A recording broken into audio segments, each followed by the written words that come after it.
بسم الله الرحمن الرحيم. ومن أحسن قولا ممن دعا إلى الله وعمل صالحا وقال إنني من المسلمين.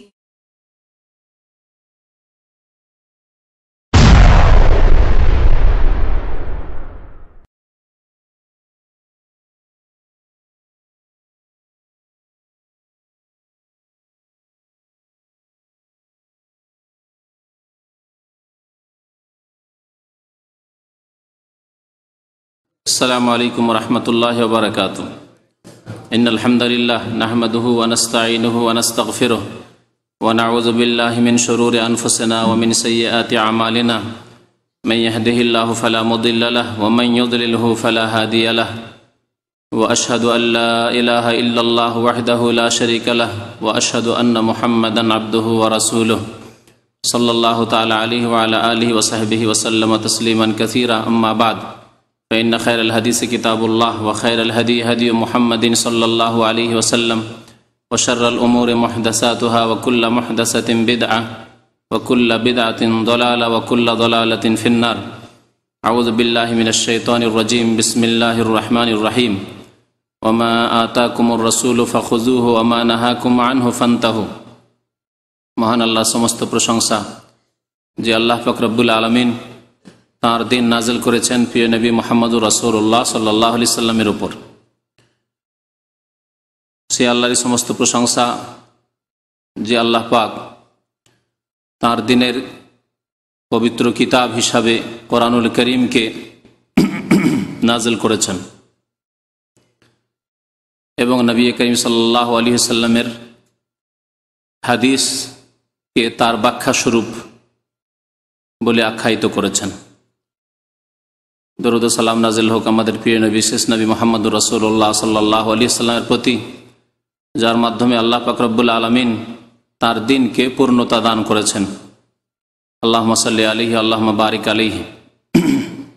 আমাদের জানা আছে যে আল্লাহ পাক রব্বুল আলামিন যেই দিন নাজিল করেছেন সেই দিনের নাম হচ্ছে ইসলাম এবং সেই দিন কিয়ামত পর্যন্ত পৃথিবীতে থাকবে এবং সেই দিনের অনুসারীরাও থাকবে। আর এই একমাত্র দিন যেই দিনের ওপর ইবাদত বন্দি করলে আল্লাহ শুধু কবুল করবেন। এই দিন ছাড়া অন্য কোনো পন্থায় আল্লাহর ইবাদত বন্দেগী করলে, আল্লাহ পাক রব্বুল আলামিনের সন্তুষ্টির আশা করলে তা আল্লাহ পাক রব্বুল আলামিন কবুল করবেন না।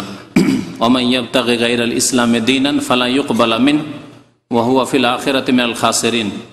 যে ব্যক্তি ইসলাম ছাড়া অন্য কোনো পথ অবলম্বন করবে, অন্য কোনো দিনের মাধ্যমে আল্লাহর সন্তুষ্টি চাইবে, ওয়ামান ইয়াবতাগি গায়রাল ইসলামে দীনান, ইসলাম ছাড়া অন্য জীবন বিধান কেউ যদি সন্ধান করে এবং তার উপর দিয়ে সে আল্লাহ রাব্বুল আলামিনের সন্তুষ্টি পেতে চায়, ফালা ইউকবালা মিনহু, আল্লাহ তা কখনো গ্রহণ করবেন না।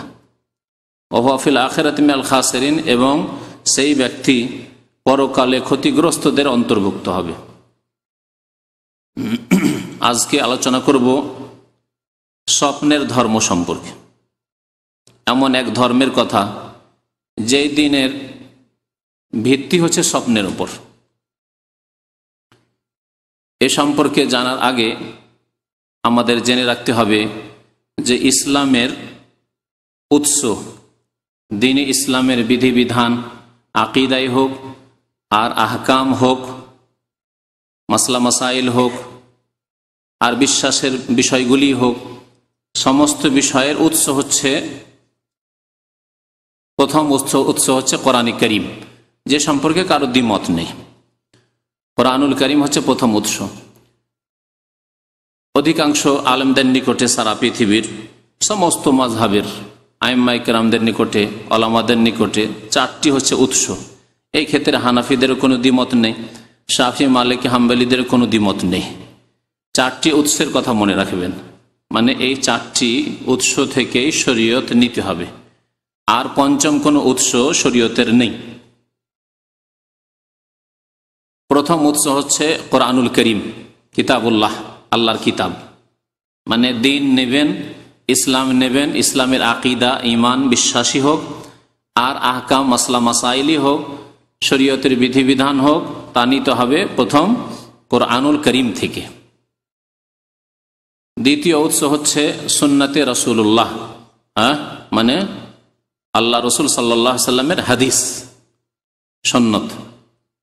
নবী করিম সাল্লাল্লাহু আলাইহি সাল্লাম যা করেছেন, যা করতে বলেছেন এবং যার স্বীকৃতি দান করেছেন, হয়তো সাহাবারা তাঁর সামনে করেছেন, তিনি করেননি, কিন্তু তিনি অনুমোদন দিয়েছেন, নিষেধ করেননি, বাধা দেননি, তার মানে তার পক্ষ থেকে তার স্বীকৃতি দেওয়া হয়েছে, করতে পারো।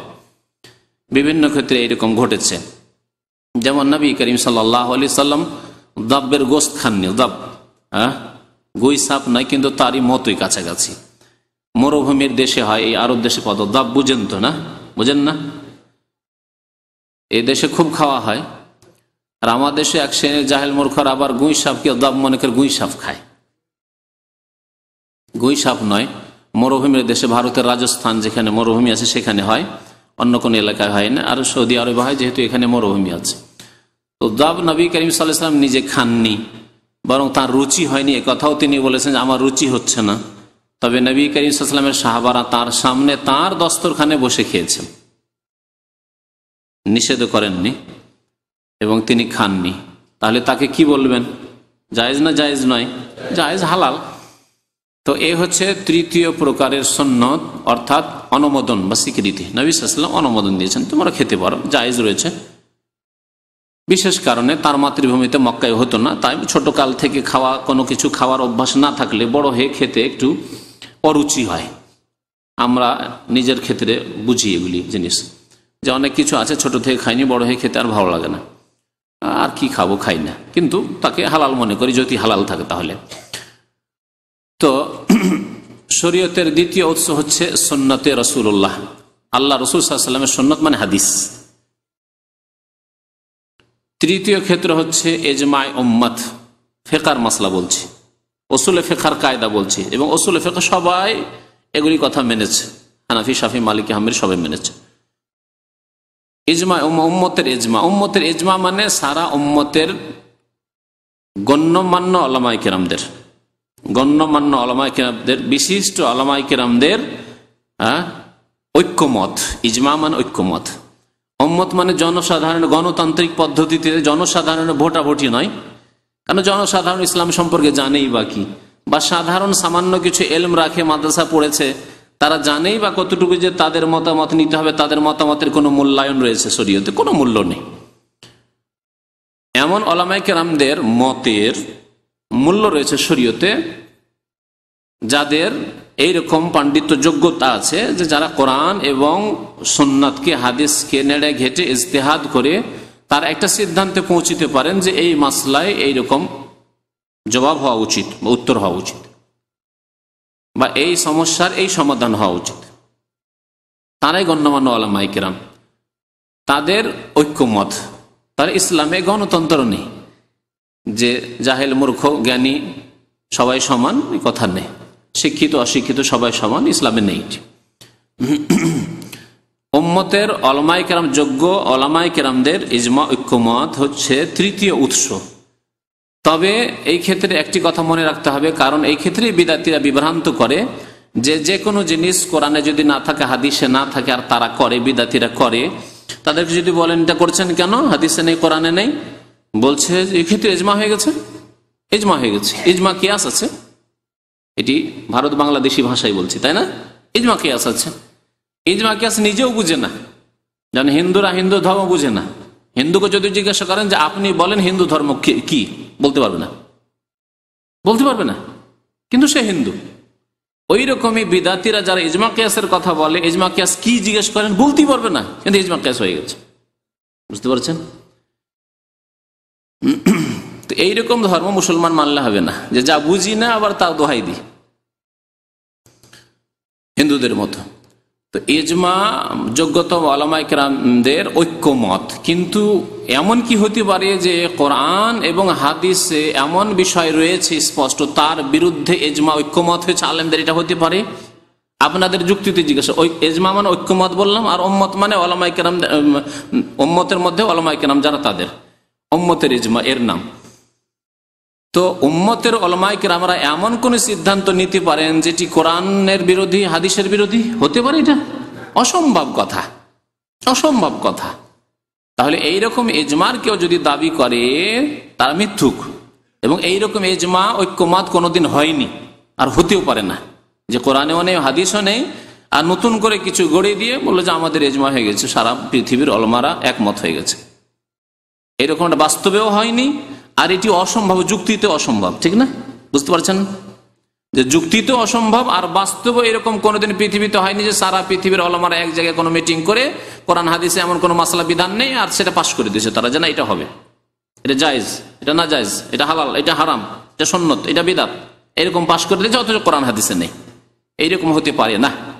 আশা করি যুক্তিও বুঝতে পেরেছেন এবং বাস্তবের কথা বুঝতে পারছেন। পৃথিবীতে কোনো জায়গায় এরকম আন্তর্জাতিক মিটিং হয়নি আলেমদের, যে ইন্টারন্যাশনাল কোনো জায়গায় মিটিং হয়েছে, হ্যাঁ, আর মিটিংয়ে গিয়ে আলেমরা জাতীয় সংঘের মতো যেখানে গিয়ে সারা পৃথিবীর ফাসেক কাফের নেতারা বসে আর বসে কিছু সিদ্ধান্ত নেই, সেই রকম আন্তর্জাতিক কোনো জায়গায় মজলিস হয়েছে আর সেখানে গিয়ে আলেমরা কিছু পাশ করেছে, এরকম কিছু কোনোদিন হয়নি পৃথিবীতে 1400 বছরের ইতিহাসে।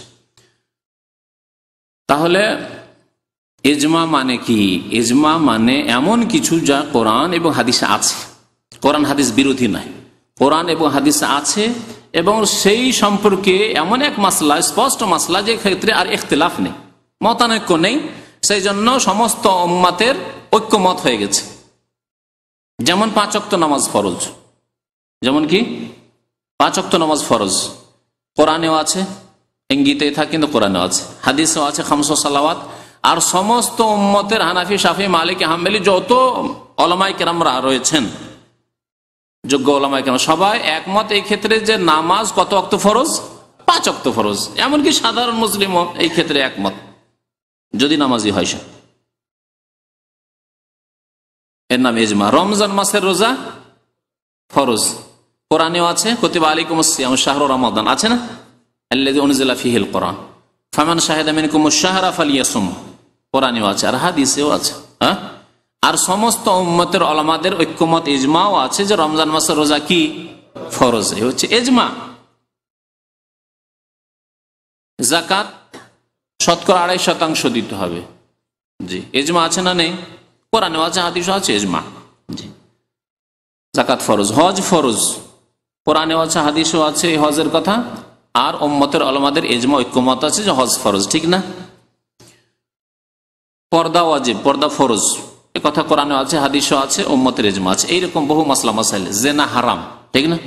মদ হারাম, ইজমা আছে না নেই? কোরআনেও আছে, হাদিসেও আছে, ইজমাও আছে, ঠিক? আচ্ছা, কিন্তু কিছু মাসলা মাসাইল আছে যেগুলির ক্ষেত্রে ইজমা নেই, ইখতিলাফ আছে। ইজমার বিপরীত হচ্ছে ইখতিলাফ, মতানৈক্য হওয়া, মতানৈক্য হয়ে যাও। যেমন বলা যেতে পারে যে তামাক, তামাক জর্দা, ঠিক আছে না? তামাক জাতীয় জিনিস হালাল না হারাম, বা হারাম না মাকরুহ? সহি হচ্ছে যে হারাম। হ্যাঁ, এর দলিল কোরআনেও আছে, হাদিস আছে, কিন্তু এত হয়তো স্পষ্ট সেই নাম ধরে আল্লাহ রসুলের জামানায় তা ছিল না, তামাক উৎপাদন হতো না, সেজন্য তামাকের নাম দিয়ে নেই। তামাকের নাম দিয়ে যদি থাকতো তাহলে স্পষ্ট কোরআনে আছে, সুতরাং ইজমা এই ক্ষেত্রে হয়ে যেত। ইজমা হয়নি, তাই এক শ্রেণীর আলেমরা হয়তো বলেছে মাকরুহ, অপছন্দনীয় বলেছে, কিন্তু সঠিক হয়েছে যে হারাম। তাহলে এই ক্ষেত্রে বলা যাবে না ইজমা আছে, কোরআন হাদিস দ্বারা হারাম, কিন্তু ইজমা নেই। এইরকম বেশ কিছু মাসলা মাসাইল আছে যে ক্ষেত্রে বলা যেতে পারে কেউ বলেছে মাকরুহ, কেউ বলেছে হালাল, কেউ হারাম বলতে পারে। নামাজের মাসলাই বলি, নামাজের মাসলা, নামাজ 5 ওয়াক্ত কি ফরজ, কিন্তু নামাজে রাফাইদান করা, ঠিক আছে? নামাজে আমিন বলা, হাদিসে আছে না নেই? জোরে আমিন বলা আছে হাদিসে, কিন্তু এই ক্ষেত্রে ইজমা আছে কি?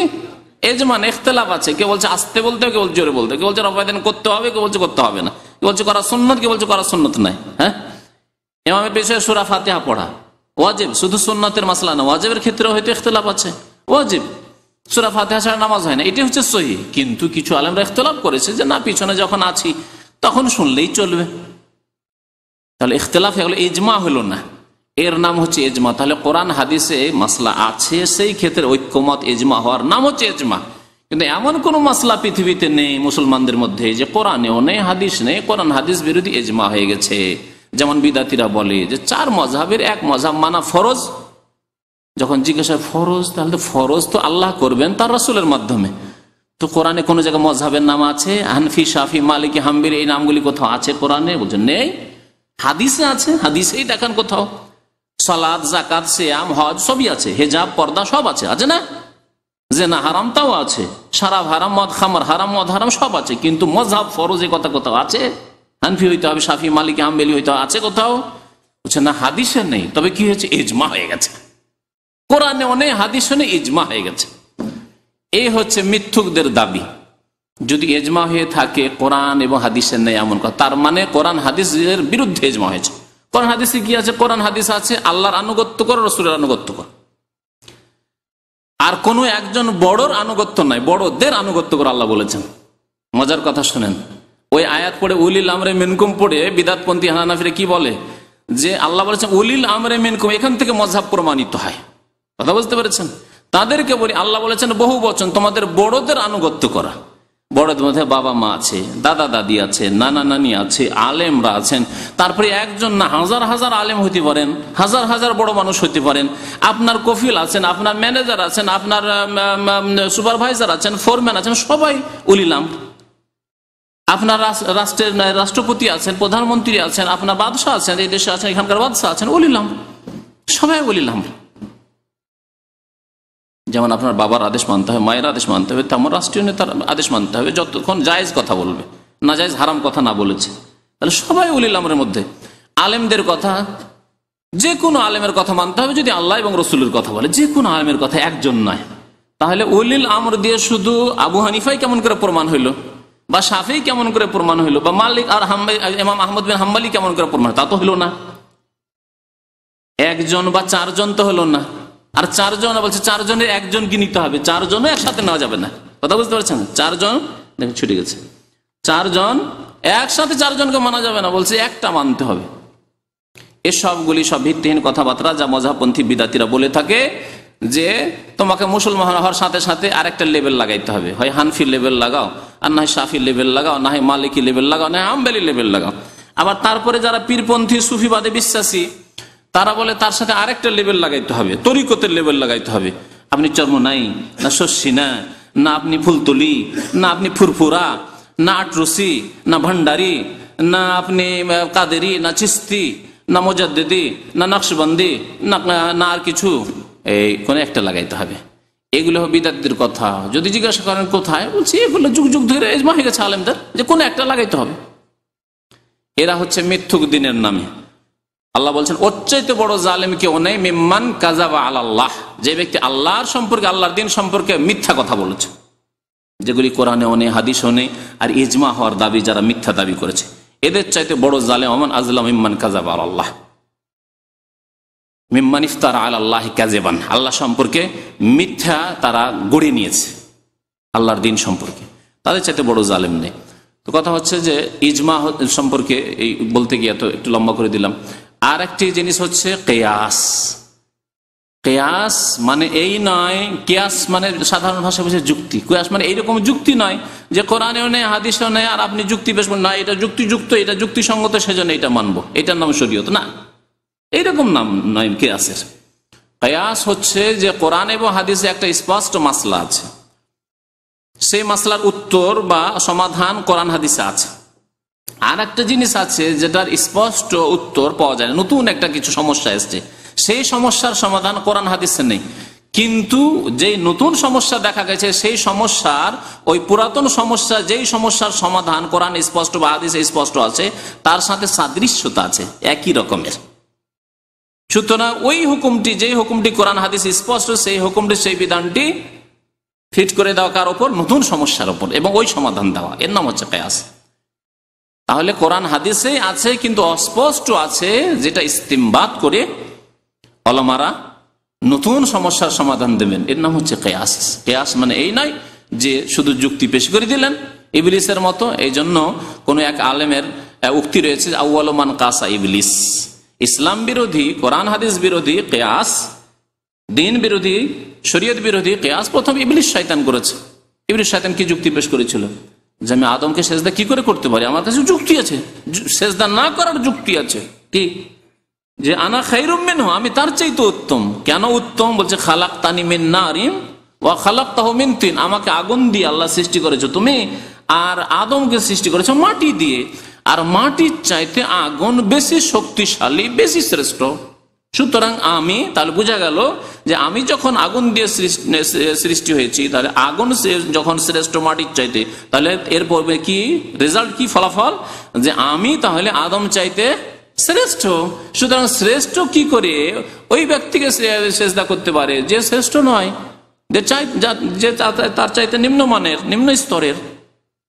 আউয়ালু মান কাসা ইবলিস। তো এইরকম কিয়াস যদি কেউ করে, যে কোরআন হাদিস বিরোধী কিয়াস, যেমন বহু মাসলা মাসাইলে ফিকহের কিতাবগুলিতে রয়েছে মযহাবপন্থীদের, সেগুলি হচ্ছে শয়তানি কিয়াস, ইবলি কিয়াস। এই জন্য মযহাবের সমস্ত কথা মেনে নেওয়া গুমরাহি, কারণ সেগুলি হচ্ছে মানুষের মত। মানুষের মতের মধ্যে যেগুলি ভুল আছে অবশ্যই ছেড়ে দেওয়া ফরজ, আর যেগুলি সহি কথা, আল্লাহ রসুলের কথাই বলেছেন ইমাম আবু হানিফা, শাফি, মালিক, আহমদ, সেগুলি অবশ্যই নেওয়া ফরজ, কারণ সেগুলি তাদের মন গড়া কথা নেই, আল্লাহ রসুলের কথা। বুঝতে পারছেন তো আশা করি? তাহলে তাদের কথা, আইম্মায়ে কেরামদের কথা, মযহাবের কথা, যেগুলি আল্লাহ এবং রসুলের কথার অনুকূলে, সেগুলি অবশ্যই নেওয়া জরুরি। আর যেগুলি কোরআন হাদিস বিরোধী, তাদের কিতাবাদিতে রয়েছে, তাদের কিতাব, তাদের নামে যে সব কিতাব লেখা হয়েছে, তাদের মযহাবের নামে যেসব কিতাবাদি লেখা হয়েছে, অনেকের কিতাবই নেই, আবু হানিফা রাহমাতুল্লাহ যেমন নিজের লেখা কিতাবই নেই, কিন্তু তার নামে বহু কথাই লেখা হয়েছে। কোনটা যে তিনি বলেছেন আর কোনগুলি বা তিনি বলেননি বা স্বীকৃতি তিনি আল্লাহ পাকই ভালো জানে, কিন্তু তার নামে, তার মযহাবের নামে চালিয়ে দেওয়া হয়েছে। তাহলে সেগুলি ছেড়ে দিতে হবে, ছেড়ে দেওয়া ফরজ, যেগুলি শরীয়ত সম্মত নয়, কোরআন এবং হাদিস সম্মত নয়। চারটি বিষয় বললাম, কোরআন কারীম আর হাদিস, ইজমা আর কিয়াস, এই চারটি হচ্ছে শরীয়তের উৎস, এটুকু জেনে নেন। এরপরে পঞ্চম কোনো উৎস নেই, উম্মতের উলামায়ে কেরামরা বলেননি। আর পঞ্চম উৎস বলেননি যে স্বপ্ন উৎস। কেউ যদি স্বপ্ন দেখে তার উপর আমল করলে সে নাজাত পাবে, দুনিয়ায় সুখী হবে, আখিরাতে সুখী হবে, আল্লাহ সন্তুষ্টি হাসিল করবে, এইরকম কথা আলেমরা কেউ বলেননি। কারণ মানুষের স্বপ্ন আল্লাহর পক্ষ থেকে হইতে পারে, আর শয়তানের পক্ষ থেকে হইতে পারে। আবার দিনে যেসব কথাবার্তা চিন্তা করে সেসব কথাই রাত্রে দেখতে পারে। তিন রকম স্বপ্ন দেখে থাকে। স্বপ্নের বিষয়ে বেশি বিস্তারিত আলোচনা করা যাবে না, তবে এতটুকু জেনে রাখা ভালো যে অনেক সময় আল্লাহর পক্ষ থেকে স্বপ্ন হয়, নিজে দেখে অথবা আপনার জন্য অন্য কেউ দেখে। আর অনেক সময় শয়তান আপনাকে পেরেশান করার জন্য, আপনার বাবা মারা গেছে, আপনার মা মরে গেছে, আপনি নিজেই মরে গেছেন, বুঝতে পারছেন? তারপরে আপনাকে সাপে কামড় দিতে আসছে, দংশন করতে আসছে, এসব দেখে ঘাবড়িয়ে যায় অনেকে, আর ঘাবড়িয়ে গিয়ে পেরেশান হয়ে যায়, সারা দিন রাত পেরেশান থাকে, হয় না এরকম? তো শয়তানের পক্ষে অনেক সময় মুমিন বান্দায় কষ্ট দেওয়ার জন্য এরকম স্বপ্ন দেখে থাকে। আবার স্বপ্ন খেয়ালি পোলাও হয়। খেয়ালি পোলাও মানে সারাদিন কোনো মেয়ের খেয়াল করেছেন, বিয়ে শাদী করতে যাবে না, আমার গ্রামে একটা মেয়ে আছে, কলেজে পড়ে, ওই মেয়েটার পিছনে সব সারাদিন ওই চিন্তা করতে আছে, রাত্রে ওই মেয়েটাকে দেখছেন, দেখবেন না? তো সারাদিন চিন্তা করে তো রাত্রে দেখবেনি। বলছেন তাহলে আল্লাহর পক্ষ থেকে মেয়েটাকে যখন রাত্রে দেখছি, তাহলে আল্লাহর পক্ষ থেকে নাকি? না, আল্লাহর পক্ষ থেকে না, সারাদিন ওই খেয়াল করেছেন, সেই জন্য দেখছেন আপনি। দিনে যেসব নেশা করবেন বারবার করে, আপনি যেদিকে আপনার ধ্যান যাবে, মন যাবে, সেসব কথা রাত্রে আপনি ঘুমে দেখবেন। এটা হচ্ছে মানুষের স্বভাব।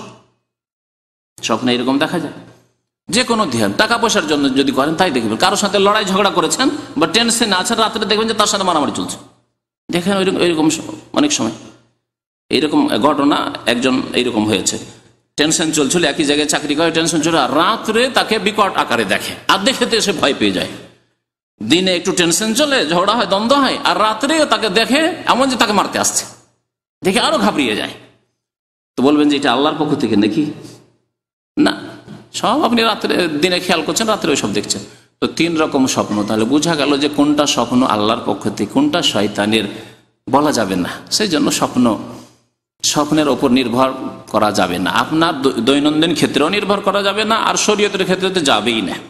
শরীয়তের ক্ষেত্রে শুধুমাত্র আম্বিয়াদের স্বপ্ন হচ্ছে ওহী, আম্বিয়া কেরামগণের স্বপ্ন হচ্ছে ওহী। ইব্রাহিম আলাইহিস সালাম স্বপ্ন দেখলেন, তার স্বপ্ন আপনার স্বপ্ন মতো না, তার স্বপ্ন ওহী। তিনি স্বপ্ন দেখলেন আন্নী আযবাহুকা, বলছেন ছেলেকে যে আমি জবাই করছি, হে ইসমাইল তোমাকে জবাই করছি। ফানজুর মাজা তারা, তোমার মত কি? বলছেন ইয়া আবাতি ফাল মা তুমার, যা আল্লাহর আদেশ হয়েছে আপনি করে ফেলুন। ছেলেও জানছে যে আব্বা যখন স্বপ্ন দেখছেন তাহলে আল্লাহর আদেশ হয়েছে। কিন্তু আপনি আমি কি সেই রকম? না, আমাকে শয়তানও বলতে পারে, আপনাকে শয়তান বলতে পারে। বাংলাদেশে এরকম করেছে নাকি গত বছর না তার আগে বছর একজন কে স্বপ্ন দেখেছে যে সে ইব্রাহিম আলাইহিস সালামের মতো নাকি কুরবানি করছে, ছেলেকে দিয়েছে জবাই করে। কি নিজেই করে দিয়েছে ইব্রাহিম খলিলুল্লাহ হওয়ার জন্য? বক্তৃতা শুনে সুবহানাল্লাহ। তো যাই হোক, এইরকম স্বপ্ন সম্পর্কে এরকম ভ্রান্ত ধারণা সুফিদের আছে, পীরপন্থীদের আছে, বিদআতপন্থীদের আছে, যে স্বপ্ন দেখলে করে ফেলো। এই জন্য যতগুলি মাজার তৈরি হয় বেশিরভাগ মাজারের ক্ষেত্রে এইরকমই ধারণা কাজ করেছে, যে রাত্রে স্বপ্ন দেখেছে কেউ যে আল্লাহর ওলি এখানে শুয়ে আছে, অমুক জায়গায় আল্লাহর ওলি শুয়ে আছে। আর সকালে উঠে দেখলো যেটা তো ফলপ্রসূ ব্যবসা, বিনা পুঁজির ব্যবসা, কবরটা একটু পাকা করে দিলে, চাদর টাদর চড়িয়ে দিলে কাজ হয়ে যায়, নজর নিয়াজ পড়তে থাকবে আর ভালো একটা ইনকাম সোর্স খুলে যাবে। এইভাবে ভারত, বাংলাদেশ, পাকিস্তানে বহু মাজার তৈরি হয়েছে স্বপ্নের উপর ভিত্তি করে। তো স্বপ্নের ধর্মের মধ্যে কবর পূজার ধর্মটি স্বপ্নের ধর্ম, শিরকি ধর্ম। আর তবলিগি ধর্ম যেটি, সেটি স্বপ্নের ধর্ম। তবলিগি ধর্ম স্বপ্নের ধর্ম। কেমন করে স্বপ্নের ধর্ম তা আপনাদেরকে শোনাবো। তাদের দুটি কিতাব আপনাদের সামনে আছে, একটি হচ্ছে ফাজাইলে দুরুদ শরীফ, ফাজাইলে দুরুদ শরীফ, আর একটি হচ্ছে ফাজাইলে হজ। আর বাকিগুলি ফাজাইল আমলে নয়, ফাজাইলে নামাজ, ফাজাইলে জিকির, ফাজাইলে তবলিগ, হেকায়েতে সাহাবা আর পাস্তিকা এলাজ, এই সবগুলি যা আছে ওগুলি ইনশাআল্লাহ তাআলা অন্য সময় দেখানো হবে। কিন্তু এই দুটি কিতাব থেকে দেখাবো স্বপ্নের ধর্ম হচ্ছে তবলিগ জামাত, স্বপ্ন ধর্ম হচ্ছে তবলিগ জামাত, সেটি দ্বীনে ইসলাম নয়, সেটি হচ্ছে স্বপ্নের ধর্ম। প্রথম কথা এই স্বপ্ন দিয়ে এই তবলিগ জামাত শুরু হচ্ছে। আর এই ঘটনা তারা কোনো কিতাবে লিখে না, তারা মুখে মুখে বর্ণনা করে। যারাই চিল্লা যায় তাদেরকে এই ঘটনা শোনানো হয় যে আমরা এই তবলিগ কোত্থেকে পেয়েছি জানেন? এই তবলিগ সরাসরি রাসূলুল্লাহ সাল্লাল্লাহু আলাইহি ওয়াসাল্লাম আমাদেরকে দিয়েছেন। এই বয়ান করা হয় তাদের বয়ানগুলিতে। কেমন ভাবে দিয়েছেন? তারা বলে থাকে যে ইলিয়াস সাহেব মদিনা মুনাওয়ারায় ছিলেন, মসজিদে নববীতে জাগ্রত অবস্থায়, আবার কেউ কেউ বয়ান করে জাগ্রত অবস্থায়, আর কেউ বলে যে তিনি নিদ্রার অবস্থায় ছিলেন, স্বপ্ন যোগে পেয়েছেন, আর কেউ বলে জাগ্রত অবস্থায়। কারণ এই সুফিদের নিকটে, বিদআতপন্থীদের নিকটে নবী নাকি শুধু নিদ্রায় নয়, স্বপ্নে নয়, জাগ্রত অবস্থায় এসে তাদের সাথে কথাবার্তা বলেন, এইরকম ধারণাও তাদের আছে। এই জন্য তাদের দুইটি বর্ণনা আছে। কেউ বলে জাগ্রত অবস্থায় আল্লাহ নবী এসে সাক্ষাৎ করেন, আল্লাহ নবীর সাথে মোলাকাত হয়ে যায়। আর কেউ কেউ বলে যেন স্বপ্ন যোগে নবী সাল্লাল্লাহু আলাইহি সাল্লামকে দেখেন ইলিয়াস সাহেব। নবী সাল্লাল্লাহু আলাইহি সাল্লাম উঠে চলে এসেছেন ইলিয়াস সাহেবের কাছে মসজিদে নববীতে, এসে বলছেন ইলিয়াস তুমি এখানে কেন ঘুমাও? তুমি এত গাফিলতিতে আছো। আর ভারতের অবস্থা কি হচ্ছে? হিন্দুরা বিস্তার লাভ করলো, আর যারা মুসলিম আছে তারাও মুরতাদ হয়ে যাচ্ছে, আর সব বেনামাজি হয়ে যাচ্ছে, বেদিন হয়ে যাচ্ছে, দিন নেই, ধর্ম নেই, পর্দা নেই, কিচ্ছু নেই। কি করছো এখানে বসে বসে? যাও তুমি, আমার আদেশে তুমি যাও ওই ভারতে। আর বিশেষ করে ভারতের ওই গ্রামের নাম নিয়ে নাকি নবী সাল্লাল্লাহু আলাইহি ওয়াসাল্লাম বলেছেন যে গ্রাম থেকে সারা পৃথিবীর প্রথম তবলিগ আজকে থেকে ৬০-৬৫ বছর আগে শুরু হয়। সেই গ্রামের নাম হচ্ছে মেওয়াত। গ্রামের নাম হচ্ছে মেওয়াত। তাদের কিতাবাদের ভূমিকাতে পাবেন। মেওয়াত এই গ্রামটি হচ্ছে হরিয়ানার একটি গ্রাম, যেখান থেকে প্রথম ইলিয়াস সাহেব তবলিগ শুরু করেন। এই তবলিগ জামাতের চিল্লা প্রথম ওইখান থেকে শুরু হয়। যা ওই মেওয়াতে হয়েছিল, কিছু লোক, রহস্যের কথা, কিছু লোক এই মযহাবপন্থী, তারা হানাফি ছিল, সেখান থেকে কোরআন হাদিসের অনুসারী হয়ে গেছিল, আহলে হাদিস হয়ে গেছিল, যার ফলে তাদের মাথার ব্যথা। এই জন্য বলা হচ্ছে তবলিগ জামাত ইসলামের তবলিগ নয়, দুটি জিনিসের তবলিগ। এক হচ্ছে মযহাবের তবলিগ, যে মুসলিমকে হানাফি বানাইতে হবে, আর দ্বিতীয় হচ্ছে সুফিবাদের তবলিগ, যে তাদেরকে সুফি বানাইতে হবে, অর্থাৎ নকশবন্দি, চিস্তি, কাদেরি, সাহারওয়ার্দী এসব বানাইতে হবে। জি, এসব সিলসিলা তরিকতে জোড়াতে হবে, তরিকতে ফিরিয়ে নিয়ে আসতে হবে।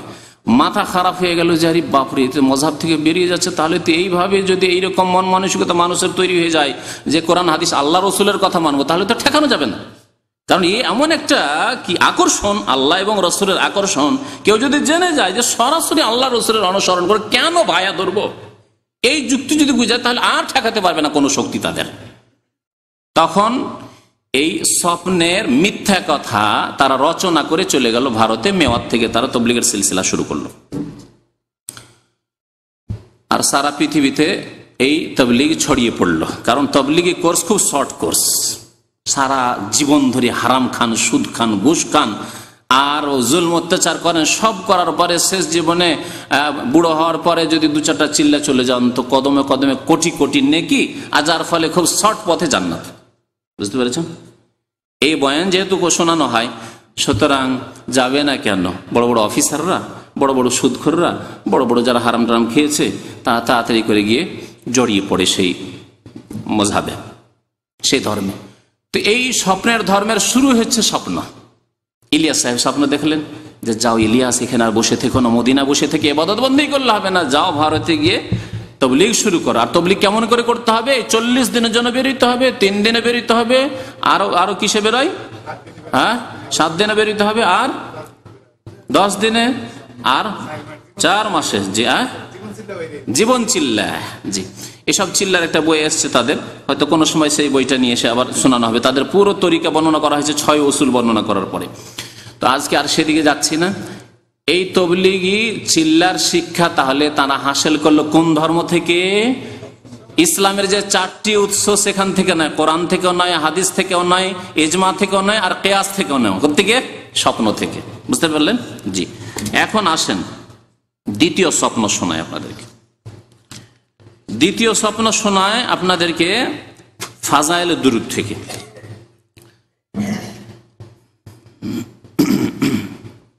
বলছেন প্রিয় মাহবুব সাল্লাল্লাহু আলাইহি ওয়াসাল্লাম কর্তৃক, মানে নবী সাল্লাল্লাহু আলাইহি ওয়াসাল্লামের পক্ষ থেকে, হযরত জামি রহমতুল্লাহ আলাইহিকে মদিনায় যাইতে নিষেধ করার কিচ্ছা। হযরত জামি যে পারস্য দেশের এক বিদাতি ছিল, তাকে নবী সাল্লাল্লাহু আলাইহি ওয়াসাল্লাম নিষেধ করেছেন, মদিনা আসবে না তুমি, মক্কা এসে হজ করতে মদিনা আসবে না তুমি, মদিনা আসবে না তুমি। সরাসরি নবী সাল্লাল্লাহু আলাইহি ওয়াসাল্লাম নিষেধ করছেন। কিভাবে? স্বপ্ন যোগে। আমিরকে মদিনা, মক্কার গভর্নরকে স্বপ্ন দেখিয়ে, মক্কার গভর্নরকে আমিরকে স্বপ্ন দেখিয়ে, স্বপ্নের ধর্ম। আর তার প্রতি আমলও করছে সে আমির। বলছে এই ফাজাইল কিতাব সমূহ লিখিবার জামানায় তারপরে তিনি যে শিরকি কবিতাগুলি লিখেছেন, এর লেখক সম্পর্কে বলে দিই। ফাজাইল আমলের লেখককে জাকারিয়া সাহেব। জাকারিয়া সাহেব ইলিয়াস সাহেবের খাস শিষ্য শাগির্দ মুরিদ। তো জাকারিয়া সাহেব এই খেদমত করেছেন যে ইলিয়াস সাহেব যে জামাতকে তৈরি করে গেলেন, তবলিগি জামাত প্রবর্তন করে গেলেন, তৈরি করে গেলেন, সেই জামাতের কিছু কোর্স হওয়া উচিত। সেই কোর্স সিলেবাস তৈরি করে দিয়ে, সেই সিলেবাসে আকীদাও নেই, আর মাসলা মাসাইল আহকামও নেই। সেই সিলেবাসে আছে শুধু ফজিলত আর ফজিলত, কি করলে কত নেকি পাবেন, ব্যাস। সেটা কিছু কোরআনের আয়াতও আছে, কিছু সহি হাদিসও আছে, কিছু জাল হাদিস, জয়ীফ হাদিস আছে, কিছু জাল মিথ্যা হাদিস আছে, আর কিছু কিস্সা কাহিনী স্বপ্ন আছে, আর বহু শিরকিয়া শিরক বিদাত আছে। এ সবগুলি মিলে হচ্ছে ফাজাইল আমল। আর বলতে হবে কি? ফাজাইল আমলের খোলাসা বললাম যে কোরআনের আয়াতও আছে, সহি হাদিসও আছে, জয়ীফ হাদিসও আছে, জাল হাদিসও আছে, কিস্সা কাহিনীও আছে, স্বপ্নও আছে, আর শিরক বিদাতও আছে। জি। আর ইনশাআল্লাহ তাআলা সবগুলি দেখতে পাবেন এই ফাজাইল আমলে। তো যখন ফাজাইল আমলের ফাজাইলে দুরুদ লিখার ইচ্ছা করলেন জাকারিয়া সাহেব, তখন খুব বেশি স্বপ্ন দেখতে লাগলেন। এমনি তো স্বপ্ন দেখেন, কিন্তু খুব বেশি স্বপ্ন দেখতে লাগলেন। আর বারবার নাকি নবী সাল্লাল্লাহু আলাইহি সাল্লাম যখনই স্বপ্ন যোগে সাক্ষাৎ করছেন, তখনই বলছেন যে হে জাকারিয়া, যখনই ফাজাইলে দুরুদ লিখবে অবশ্যই কবিতা লিখবে। আল্লাহর নবী যে কত কবিতা ভালোবাসতেন, কত যে কবিতা ভালোবাসতেন, কোরআন হাদিস চাইতো নাকি ভালোবাসতেন আল্লাহ পাক ভালো জানে। বিদাতীদের কথা যে হে ইলিয়াস, হে জাকারিয়া, যখনই তুমি ফাজাইলে দুরুদ লিখবে, কি লিখবে? অবশ্যই কবিতা লিখবে। অথচ কবিতা সম্পর্কে আর কবিদের সম্পর্কে আল্লাহ পাক কি বলেছেন শুনবেন? একটু শোনাই দিই। আল্লাহ পাক রব্বুল আলামিন সূরা শুআরার শেষ দিকে, শেষ আয়াত, 3-4টি আয়াত শেষ দিকে আল্লাহ বলছেন ওয়াশ-শুআরাউ ইয়াত্তাবিউহুমুল গাউন। কবিগণ বা কবিরা যারা কাব্য রচনাকারী, ইয়াত্তাবিউহুমুল গাউন, তাদের অনুসরণ করে পথভ্রষ্টরা। মানে তারা কত পথভ্রষ্ট যে তাদের অনুসারীরা পথভ্রষ্ট। বুঝতে পারলেন?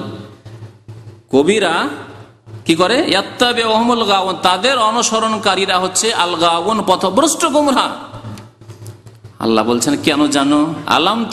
আলাম তারা আন্নাহুম ফি কুল্লি ওয়াদিন ইয়াহিমুন, তুমি কি কোনোদিন দেখনি কোনো কবিকে যে কবি রাস্তা রাস্তায় আর মাঠে মাঠে আর বিভিন্ন উপত্যকায়, পাহাড় পর্বতে আর নদীর কিনারা কিনারায় পাগলের মতো ঘুরে বেড়ায়? নদীর একটা দৃশ্য দেখলো আর এই পানি বয়ে যাচ্ছে খল খল করে, একটা কবিতা রচনা করে দিল। পাহাড়ের একটা দৃশ্য দেখলো, পর্বতের একটা দৃশ্য দেখলো, বৃষ্টির একটা দৃশ্য দেখলো, মুষলধার বৃষ্টির কাব্য রচনা করে দিল। হ্যাঁ, আমাদের ছোট নদী আঁকে বাঁকে চলে, আছে না? হ্যাঁ, তো এইরকম হচ্ছে কবিরা। আল্লাহ বলছেন আলাম তারা আন্নাহুম ফি কুল্লি ওয়াদিন ইয়াহিমুন, দেখলো একটি সুন্দরী যুবতীকে দেখলো, দেখার পরে এত ভালো লাগলো, তার মাথার চুল থেকে পা পর্যন্ত কোনখান কি তিলকে তাল করে সাজিয়ে দিল কবিতায়। এগুলি করে না কবিরা? তাই করে। গানে কি পান? গানে তো এগুলি পান।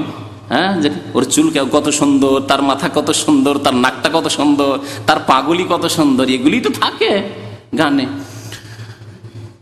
আল্লাহ বলছেন যে প্রত্যেক উপত্যকা, আলাম তার আন্নাহুম ফি কুল্লি ওয়াদিন, প্রত্যেক উপত্যকা মাঠে মাঠে ইয়াহিমুন, পাগলের মতো ঘুরে বেড়ায়।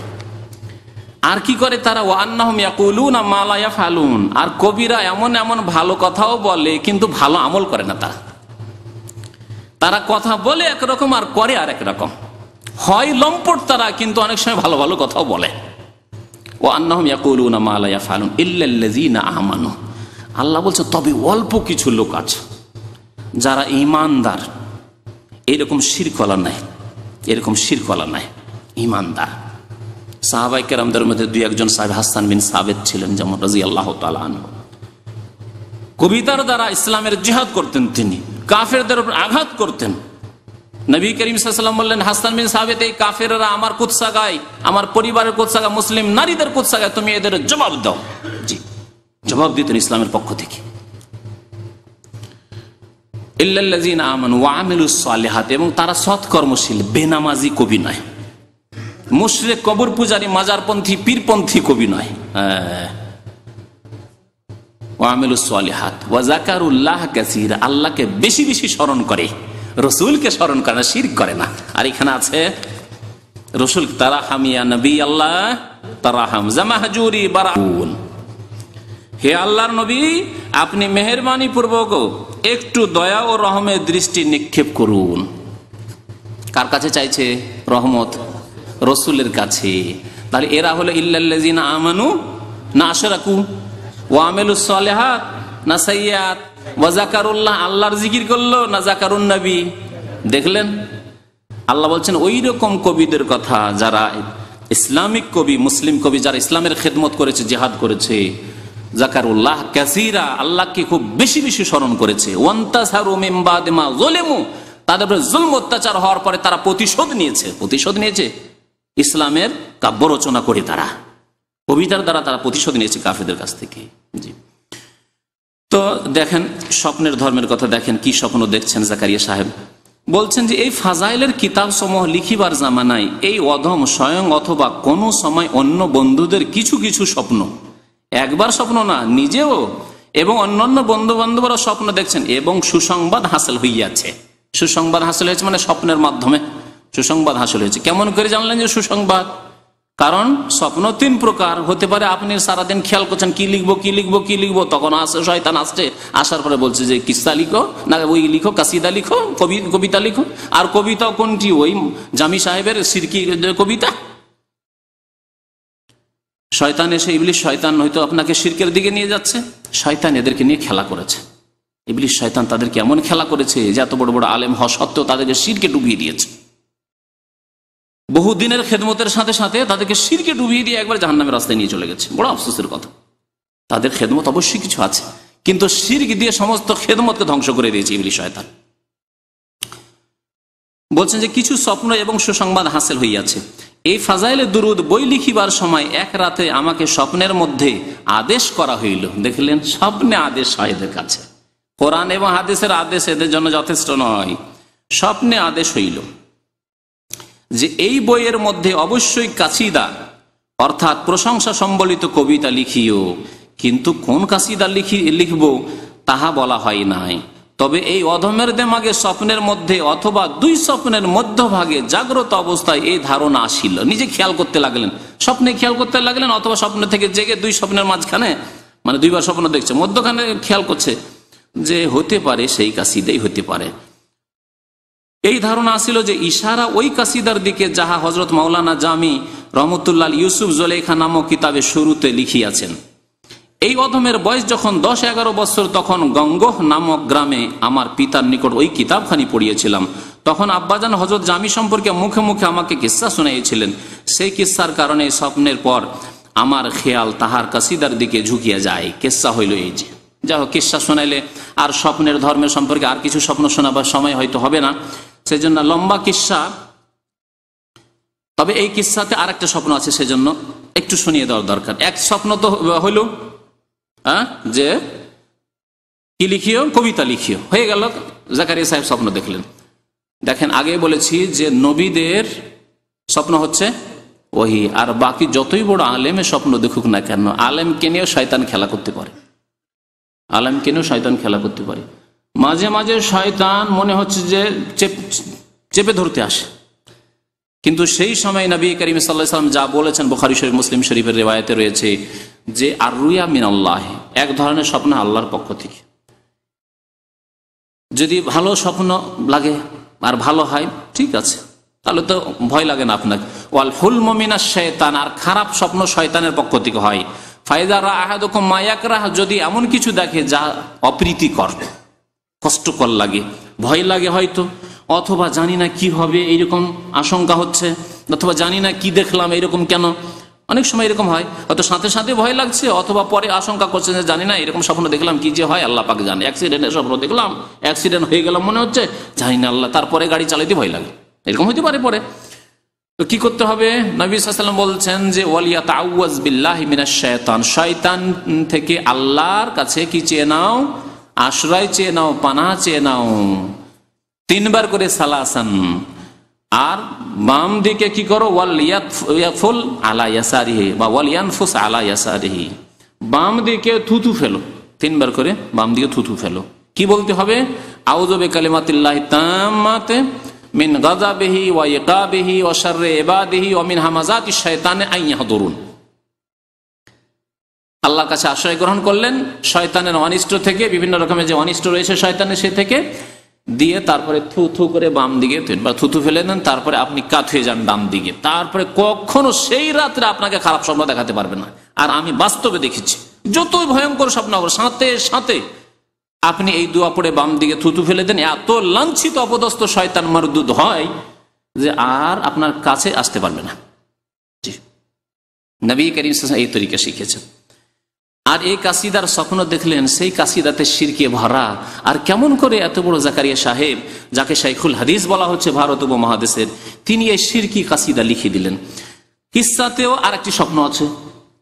কিস্সাতে কি স্বপ্ন আছে? হযরত জামি রহমতুল্লাহ এই কাসিদা লিখার পর একবার হজে রওনা হইয়া গেছে। এই কাসিদা, শিরকি কাসিদা, তারাহাম ইয়া নবী আল্লাহ তারাহাম, আল্লাহ নবী দয়া করুন দয়া করুন, এই কাসিদা নিয়ে তাহার ইচ্ছা ছিল মদিনায় মুনাওয়ারা পৌঁছিয়া হুজুরে পাক সাল্লাল্লাহু আলাইহি ওয়াসাল্লামের দরবারে এই কাসিদা পাঠ করবে, আল্লাহ রসুলকে শোনাবে যে ইয়া রাসূলুল্লাহ তারাহাম, ইয়া নবী আল্লাহ তারাহাম, নবীর কাছে দরখাস্ত করবে। আর নবী এত খুশি যে না, একে আসতে দিও না। এই জন্য নয় যে শিরিক করতে আসছে, এই জন্য যে আল্লাহ নবী এত খুশি হবেন, আল্লাহ নবী এত খুশি হবেন, আর আল্লাহ এত খুশি হবেন, আল্লাহ খুশি, রসুলও খুশি, যে হাত বেরিয়ে চলে আসবে, কবর থেকে হাত বেরিয়ে চলে আসবে, আর লোকেরা এসে ফিতনায় পড়ে যাবে, হাজার হাজার লোক ভিড় ভাড় করবে চুমো দেওয়ার জন্য। কিস্সায় আছে। হজ আদায় করার পর তিনি যখন মদিনা শরীফ জিয়ারতের ইরাদা করিলেন, তখন মক্কা শরীফের আমির হুজুর আকরাম সাল্লাল্লাহু আলাইহি ওয়াসাল্লামের জিয়ারত লাভ করলেন। এখানে একটি কথা বলি, নবী করিম সাল্লাল্লাহু আলাইহি ওয়াসাল্লামকে যেই ব্যক্তি স্বপ্ন দেখলো, আল্লাহর নবী বলেছেন সেই ব্যক্তি নবীকেই দেখলো, কিন্তু তার যেই রকম চেহারা, আকার, আকৃতি, শরীরের অবয়ব ছিল, দেহ গঠন ছিল, সেই রকম আকারেই দেখতে হবে।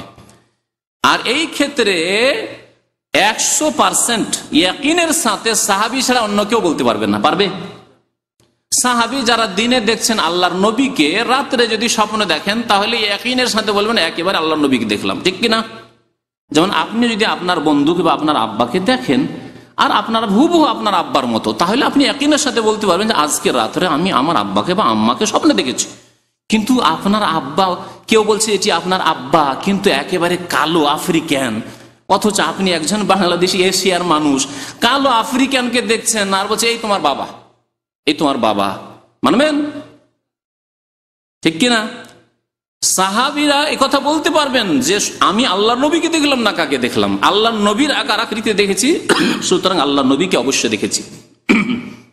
কারণ নবী সাল্লাল্লাহু আলাইহি ওয়াসাল্লাম বলেছেন, মান রাআনি ফিল মানামি ফাকাদ রাআনি ফাইন্না শাইতানা লা ইয়াতামাসসালু বি, যে ব্যক্তি আমাকে স্বপ্ন দেখলো সে আমাকেই দেখলো, কারণ শয়তান আমার রূপ ধারণ করতে পারে না, আমার রূপ ধারণ করতে পারে না। কিন্তু শয়তান এই দাবি কি করতে পারে না, আফ্রিকান কালো হয়ে এসে বা ইউরোপিয়ান আমেরিকান সাদা হয়ে এসে দাবি করবে যে আনা মোহাম্মদ, এই কথা দাবি করতে পারে না। আচ্ছা, কেউ যদি স্বপ্নে এইরকম দেখে যে একেবারে ইউরোপিয়ান পাকা পাকা চুল, ইউরোপিয়ান যে চুল, আমাদের চুল কালো, তাদের চুল তো বুঝতেই পারছেন পাকা চুলের মতো, ইউরোপিয়ান চুলে যদি আল্লাহর নবীকে আর দাড়িও যদি ইউরোপিয়ান দাড়ি দেখে, মানে কালো নয়, তাহলে কি সে বিশ্বাস করবে স্বপ্নে দেখেছে আল্লাহর নবীকে? না। তাহলে শয়তান তাকে নিয়ে খেলা করেছে, শয়তান তাকে নিয়ে খেলা করেছে। শয়তান এসে বলছে মিছামিছি যে আমি আল্লাহর নবী। শয়তান কি মিথ্যা কথা এরকম বলতে পারে না? নবীর রূপ ধারণ করতে পারে না, কিন্তু মিথ্যা কথা বলতে পারে অন্য আকারে এসে।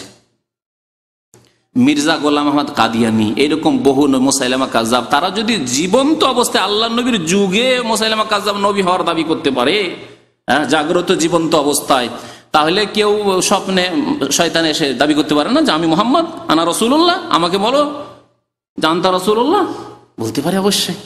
তাহলে জাকারিয়া সাহেব কেমন করে জানলেন, বা আমির সাহেব কেমন করে জানলেন আল্লাহ রসুলের জিয়ারত হলো? মিথ্যাও তো হইতে পারে। এই জন্য আলেমরা বলেছেন যে নবী সাল্লাল্লাহু আলাইহি ওয়াসাল্লামের দেহের পুরো গঠন সম্পর্কে যার পুরো জ্ঞান নেই, সেই ব্যক্তির দাবি করা ঠিক নয় যে আমি আল্লাহর নবীকে দেখেছি। সামান্য পার্থক্যের সাথে, ধরেন দাড়ি কাটা লোক, একটা লোক দাড়ি আছে কিন্তু দাড়ি কাটা লোক বলছে আমি মুহাম্মদ তোমার কাছে এসেছি তোমাকে ভালো উপদেশ দিতে। আপনি বলছেন না আল্লাহ রসুলকে দেখেছি আমি? কখনো না, মিথ্যা কথা। শয়তানকে দেখেছেন আপনি, কেন আল্লাহ রসুলের দাড়ি কাটা ছিল না, দাড়ি ছোট করা ছিল না। নবী সাল্লাল্লাহু আলাইহি ওয়াসাল্লামের চুল ছিল বড় চুল। কেউ যদি মাথা নেড়া অবস্থায় দেখে, মাথা মুন্ডন অবস্থায় দেখে, বলছে আনা রাসূলুল্লাহ, আমি মুহাম্মদ তোমার সাথে জিয়ারতে এসেছি, তাহলে কি বিশ্বাস করবেন না বলবেন যে শয়তান? শয়তান। তাহলে কেমন করে আপনি জানলেন যে আল্লাহর নবী? এইরকম সুন্দর লোক মেলা লোক সুন্দর ছিল। হাসান হোসেন সুন্দর ছিল, হ্যাঁ, হাসান হোসেন রাদিয়াল্লাহু তাআলা দেখতে আল্লাহ রাসূলের কাছাকাছি ছিলেন। মুসাব বিন উমাইর এক সাহাবী ওহদে শহীদ হয়েছিলেন, তার শহীদ হয়ে অনেকে মনে করেন আল্লাহর নবী শহীদ হয়ে গেছে, কারণ চেহারা একেবারে কাছাকাছি নবী সাল্লাল্লাহু আলাইহি ওয়াসাল্লামের মতো ছিল দেখতে, হাদিস আছে না? তাহলে কেমন করে আপনি স্বপ্নে দেখবেন একজন, আপনি আল্লাহর নবী সাহাবী নন, সচক্ষে দেখেন আর বলবেন আল্লাহর নবীকে দেখেছি? তাহলে জাকারিয়া সাহেবকে নিয়ে এইরকমই শয়তানে খেলা করেছে, আর এই আমির সাহেবকে নিয়েও শয়তানে খেলা করেছে। জি, দেখেন কি করছে। তারপরে হুজুর সাল্লাল্লাহু আলাইহি ওয়াসাল্লাম তাহাকে ইরশাদ করিতেছেন যে জামিকে মদিনায় আসিতে নিষেধ করো। মক্কার আমির তাহাকে নিষেধ করিয়া দিল, কিন্তু তাহার মধ্যে শওক ও মহব্বতের জজবা এত প্রবল ছিল যে তিনি গোপনে মদিনা রওনা হইয়া গেলেন। আমিরে মক্কা দ্বিতীয়বার স্বপ্নে দেখিলেন যে হুজুর সাল্লাল্লাহু আলাইহি ওয়াসাল্লাম ইরশাদ করিতেছেন সে আসিতেছে, তাহাকে আসিতে দিও না, ধরো, রাস্তায় বেরিয়ে গেছে। আমিরে মক্কা তাহার পিছনে লোকজন দৌড়াইল এবং তাহাকে ধরিয়া আনিল ও জোর পূর্বক তাহাকে জেলখানায় বন্দী করিয়া দিল। ইহার পরে আমিরে মক্কা তৃতীয়বার হুজুরকে স্বপ্নে দেখিল। হুজুর সাল্লাল্লাহু আলাইহি ওয়াসাল্লাম ইরশাদ করিতেছেন যে আমি কোনো অপরাধী নয়, সে কিছু কবিতা লিখিয়াছে, তাহার ইচ্ছা ছিল যে ওইগুলি আমার রওজার পাশে আসিয়া পাঠ করিবে। যদি সে ইহা করে তবে কবর হইতে মুসাফার জন্য আমার হাত বাহির হইবে, যার দ্বারা ফিতনা হওয়ার সম্ভাবনা রইয়াছে। কথা বুঝতে পারলেন? আল্লাহ নবী জানছেন যে হাত বের হবে আমার। হ্যাঁ, মা আয়েশার জন্য কখনো হাত বের হলো না, হায় আফসোস, আল্লাহ নবীর পেয়ারা বিবি তার জন্য হাত বের হলো না। আবু বকর সিদ্দিক, সবচেয়ে প্রিয় ব্যক্তি নবী সাল্লাল্লাহু আলাইহি ওয়াসাল্লামের, আবু বকর সিদ্দিক মা আয়েশার বাবা, তার জন্য হাত বের হলো না। হাসান হোসেনের জন্য এত প্রিয় নাতি, তার জন্য হাত বের হলো না।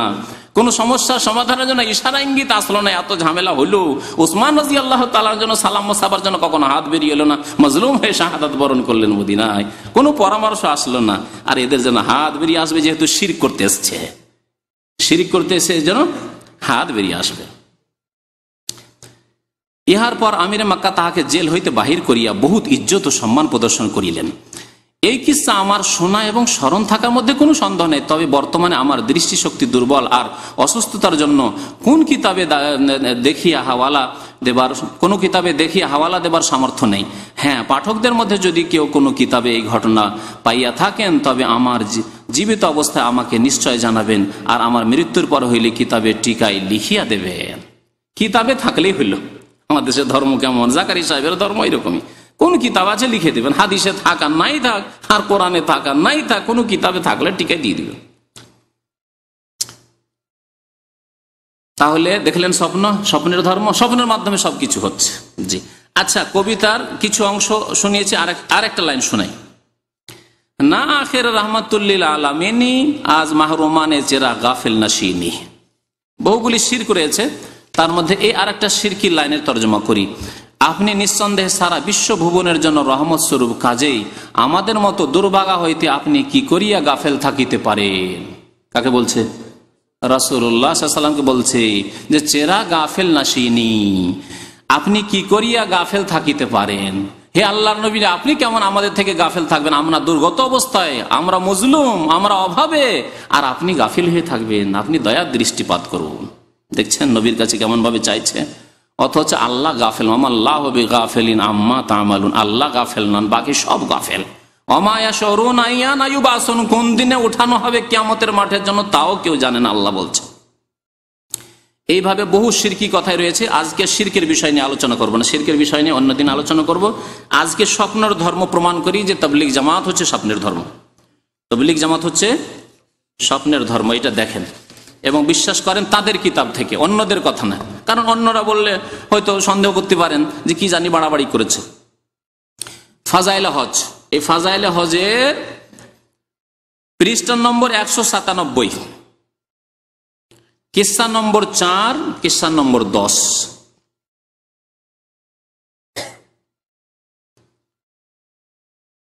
কিসসা নম্বর 4 শোনায়। কিসসাগুলি অনেকগুলি আবার বড় বড় রয়েছে। হযরত মালিক বিন দিনার বলেন, আমি হজে রওনা হইয়াছিলাম, পথিমধ্যে একজন যুবককে দেখতে পাই যে সে পায়দাল যাইতেছে। পায়দাল বুঝছেন তো না? পায়দাল যাইতেছে, যে তবলিগি ভাইয়ের বাংলা। তাহার নিকট কোনো সওয়ারিও নাই, খাদ্যদ্রব্য নাই। আমি তাহাকে সালাম করিলাম, সে উত্তর দিল। আমি জিজ্ঞাসা করিলাম, হে যুবক, তুমি কোথা হইতে আসিতেছ? সে বলিল, তাহার নিকট হইতে। সে বলিল, তাহার নিকট হইতে। আমি জিজ্ঞাসা করিলাম, কোথায় যাইতেছ? সে উত্তর করিল, তাহার নিকট। আমি জিজ্ঞাসা করিলাম, খাদ্য সামগ্রী কোথায়? উত্তর করিল, তাহার জিম্মায়, সব তাহার। বলিলাম, সামান ব্যতীত তো চলে না, কি আছে বলো? সে বলিল, আমি সফরের শুরুতে 5টি হরফকে পাথেয় স্বরূপ নিয়েছি। আমি সফরের শুরুতে 5টি হরফকে পাথেয় স্বরূপ মানে সম্বল স্বরূপ নিয়েছি। কাফ, হা, ইয়া, আইন, সাদ।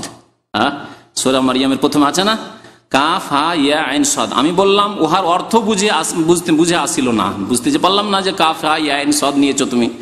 যুবক বলিল, কাফ অর্থ কাফি, যথেষ্ট। কাফ অর্থ হচ্ছে কাফি, আল্লাহ যথেষ্ট। দেখছেন কিরকম ব্যাখ্যা, কোরআনের ব্যাখ্যা, যা কোনো মুফাসসিরও জানেননি, নবী সাল্লাল্লাহু আলাইহি ওয়াসাল্লামও বলেননি, সাহাবারাও জানেননি এই তাফসীর।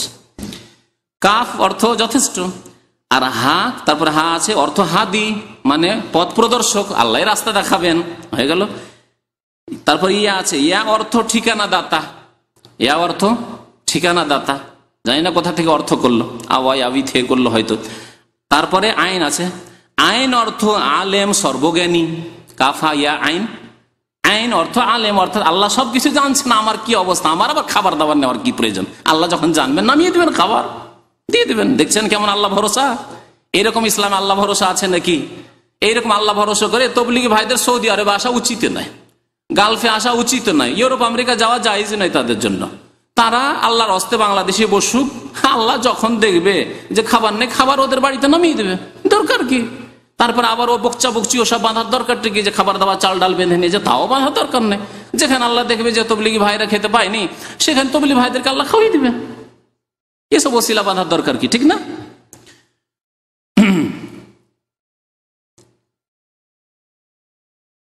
এবং ওয়াদা খেলাফ করেন না ওই মিয়াদ থেকে। তারপরে কি আছে? হ্যাঁ, সদ অর্থ। আইন অর্থ আলেম, সর্বজ্ঞানী। সদ অর্থ সাদেক। সত্যবাদী। তাহলে সত্যবাদী তিনি যথেষ্ট হিদায়াত দানকারী, ঠিকানা দাতা, সর্বজ্ঞানী এবং ওয়াদা খেলাপ করেন না। দেখলেন কাফ হা ইয়া আইন সাদের তফসির, সুন্দর তফসির জেনে নিলেন, যে তফসির কোথাও পাবেন না আপনি কোরআন হাদিসে। সেই জাত থাকিতে আবার ভয় কিসের, মানে সে আল্লাহ থাকতে ভয় কিসের? হযরত মালিক রাহমাতুল্লাহ বলেন, তার কথা শুনিয়ে আমি তাহাকে আপন কুর্তা দিয়ে দিতে চাই। সে অস্বীকার করিয়া বলল, নিজের জামা খুলে দিতে চায়, অস্বীকার করলো। বড় মিয়া, দুনিয়ার কুর্তার চেয়ে উলঙ্গ থাকা ভালো। দুনিয়ার কুর্তার চাইতে উলঙ্গ থাকা ভালো। জি, জায়েজ উলঙ্গ থাকা? শরীয়তের মাসলা ফিকর হানাফি মাযহাবের ইলিয়াস সাহেবের, জাকারি সাহেবের ফিকর মাসলাতে হেদায়েতে বেকায়েতে কুদরতে আছে উলঙ্গ থাকা হারাম। শুধু উলঙ্গ না, যদি কেউ রান খুলে হাঁটুর উপরে কাপড় নিয়ে যায়, নাভির নিচে নিয়ে যায়, তাও হারাম। এই কথা হানাফি মাযহাবে ফিকর কিতাবে আছে। কোনটা নিবেন? ফরজ তরক হয়ে গেল। জি, আবার তাদের বিদাতি পরিভাষায় 130 ফরজের এক ফরজ গেল। 30 ফরজ না 32 ফরজ? 130 ফরজের এক ফরজ গায়েব। আচ্ছা, তারপরে দেখেন, সে জাত থাকিতে আবার ভয়। হযরত মালিক রাহমাতুল্লাহ বলেন, হ্যাঁ, কুর্তা দিতে চায়, সে অস্বীকার করিয়া বলিল, বড় মিয়া, দুনিয়ার কুর্তা চেতে উলঙ্গ থাকা ভালো। হালাল বস্তু সমূহের হিসাব দিতে হইবে, আর হারাম মালের জন্য ভোগ করিবে আযাব। রাত্রির অন্ধকারে সেই যুগ আসমানের দিকে মুখ করিয়া বলিল, হে জাতে পাক, বান্দা ইবাদত করিলে যিনি সন্তুষ্ট হন, আর পাপ করিলে যাহার কোনো ক্ষতি নাই, আমাকে ওই জিনিস দান করুন যাহাতে আপনার কোনো ক্ষতি নাই। তারপর লোকজন এহরাম বাঁধিয়া লাব্বাইক বলিতে লাগিল, কিন্তু সে লাব্বাইক বলিল না। সে সুন্নত কাজ করলো না সুন্নতের খেলাপ করলো? মিকাত থেকে সবাই লাব্বাইক বলতে লাগলো, আর এই মিয়া যুবক লাব্বাইক বলল না। আমি জিজ্ঞাসা করলাম, তুমি কেন লাব্বাইক বলিতেছ না? সে বলিল, এই ভয়ে যে আমি লাব্বাইক বলিলে সেই দিক থেকে হইতে লা লাব্বাইক উত্তর আসে নাকি। যদি আল্লাহর পক্ষ থেকে এরকম লা লাব্বাইক, তোমার নেব না, যাও, তুমি গুনাহ করে এসছো, তোমাকে নেব না, তোমার কবুল করবো না, যদি এরকম জবাব চলে আসে, সে লাব্বাইক বলবো না। তো সাহাবাদের এই আশঙ্কা ছিল না? হ্যাঁ, তারা কেন লাব্বাইক আল্লাহুম্মা লাব্বাইক বলতে বলতে মুখ শুকিয়ে দিয়েছিলেন। নবী করিম সাল্লাল্লাহু আলাইহি ওয়াসাল্লামের শ্বাস বন্ধ হয়ে গেছিল, আওয়াজ বন্ধ, বসে গেছিল, আওয়াজ বসে গেছিল নবী করিম সাল্লাল্লাহু আলাইহি ওয়াসাল্লাম লাব্বাইক আল্লাহুম্মা লাব্বাইক বলতে বলতে আরাফা মাঠে। আর এই বিদাতি বলছে যে লা লাব্বাইক যদি আল্লাহর জবাব চলে আসে, তারপর সারাটি আর আসবেই বিদাতিদের জন্য, লা লাব্বাইক জবাব আসবে। তারপর সারাটি পথ তাহাকে দেখিলাম না, সারা রাস্তা আর দেখা গেল না, গায়েব হয়ে গেল। আল্লাহর ওলিরা এরকমই গায়েব হয়ে উড়ে চলে যায়, সারা পথ দেখছে না, হঠাৎ করে মক্কায় হাজির। অবশেষে মিনায় তাকে দেখলাম, শের পড়িতেছে। দেখছেন কবিতার সাথে কত মহব্বত। শের মানে কবিতা, কবিতার সাথে কত মহব্বত। আর একটি হাদিস বলতে ভুলে গেছি, কবিতার নিন্দা সম্পর্কে নবী করিম সাল্লাল্লাহু আলাইহি ওয়াসাল্লাম বলেছেন, লা ইয়ামতালিয়া আহাদুকুম জাওফাহু কাইহান খায়রুল লাহু মিন আন ইয়ামতালিয়া শি'রান। নবী করিম সাল্লাল্লাহু আলাইহি ওয়াসাল্লাম ইরশাদ করেছেন, কোন ব্যক্তির পেটে যদি রক্ত পুঁজ ভরে রাখে, এটি তার জন্য উত্তম কবিতা ভরার চাইতে। আপনি কবিতা মুখস্থ করবেন, তার চাইতে ভালো যে আপনার পেটে কি ভরা থাক? রক্ত পুঁজ, তাই মানে পুঁজ ভরা থাক। পুঁজ যদি ভরা থাকে, এটা ভালো আপনার কবিতা মুখস্থ করার চাইতে।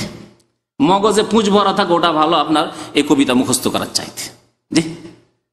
যেই নবী এভাবে সতর্ক করেছেন কবিতা থেকে, আর কবিতার সাথে এত মহব্বত যে নবী কবিতায় খুশি হচ্ছেন, কোরআন পড়েও হাত বেড়েছেন। আরেকটি মজার কথা শুনেন, কোন জায়গায় এদের কিতাবে পাবেন না যে কোরআন অমুক ব্যক্তি এসে কোরআনে এত সুন্দর তেলাওয়াত করলো যে হাত বেরিয়ে আসলো, এই কথা পাবেন না।